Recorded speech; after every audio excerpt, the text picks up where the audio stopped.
പൊതുസ്ഥലത്ത് കരിങ്കൽ പ്രതിഷ്ഠ നടത്തി ആരാധനാലയമാക്കാനുള്ള നീക്കം എതിർത്ത പഞ്ചായത്ത് പ്രസിഡന്റ് വീട് കയറി ആക്രമിച്ചു. കൊല്ലം തൃക്കോവിൽവട്ടം പഞ്ചായത്ത് പ്രസിഡന്റ് ആശാചന്ദ്രന്റെ വീടാണ് കയറി ആക്രമിച്ചത്. BJP പ്രവർത്തകരാണ് ആക്രമണത്തിന് പിന്നിലെന്ന ആരോപണം. കൊട്ടിയം പോലീസ് കേസെടുത്തു.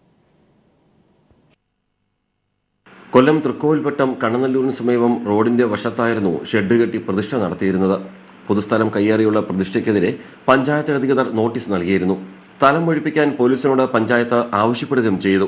ഇതേ തുടർന്നാണ് ഒരു സംഘം പഞ്ചായത്ത് പ്രസിഡന്റ് ആശാചന്ദ്രന്റെ വീട് ആക്രമിക്കുകയും മർദ്ദിക്കുകയും ചെയ്തത്. 4 ദിവസത്തിന് മുമ്പേ KP ആയിട്ടൊരു വിഷയത്തിൽ പുറമ്പോക്കിൽ കൊണ്ടൊരു പൂജ വെപ്പെന്നും പറഞ്ഞൊരു ഷെഡ് അടിക്കുകയും അതിന്റെ അടിസ്ഥാനത്തിൽ പഞ്ചായത്തിൽ പരാതി വരികയും ചെയ്തിരുന്നു. ആ പരാതിയുടെ അടിസ്ഥാനത്തിൽ സെക്രട്ടറിയാണ് അതിന്റെ റിപ്പോർട്ട് കൊടുത്തതും KP 3 ദിവസത്തിനകം അത് പൊളിച്ചു മാറ്റണമെന്നുള്ള രേഖാമൂലം ഇവിടുന്ന് സ്ഥലം SI വന്ന് സന്ദർശിച്ച രേഖ വായിച്ചിട്ടാണ് തിരിച്ചു വന്നത്.